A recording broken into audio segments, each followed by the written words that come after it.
ఏదైనా అడగాలి కానీ మీరు గ్రామ సభ రమ్మంటేనే రాము వెళ్ళిపోతారు కదా. గ్రామ సభలో అడగాలి మీకు ఏముంది.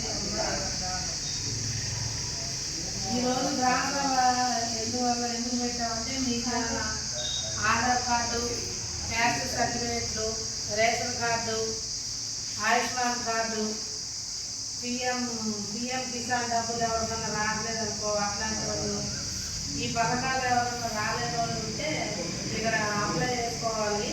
సార్ వాళ్ళు కూడా రావాలి కానీ అందరూ అన్ని చోట్ల రాస్తా కొంతవల్ల లేట్ అయింది. మీకు ఏదైనా లేకపోతే వీటిలో నాకు రాసిచ్చినా నేను సార్ వాళ్ళకి ఇస్తా. ఇంకో పావుగంట ఆర్ఐ గారు వస్తారంట. ఆర్ఐ గారికి రేషన్ కార్డుకి సంబంధించిన దరఖాస్తు ఇవ్వచ్చు. మీరు రేషన్ కార్డులో పేర్లు ఎక్కించుకుంటాం కానీ అటువంటి ఏమన్నా కానీ తీసుకుంటారు. చివరికి ఆధార్ కార్డు కూడా ఎవరికన్నా పుట్టే కావాలన్నా ఇస్తారు, పెట్టుకోవచ్చు, అప్లై పెట్టుకోవచ్చు. మీరు కిసాన్ క్రెడిట్ కార్డులు, ఎన్ఆర్ఎన్ఎస్ కార్డులు కూడా ఎవరికన్నా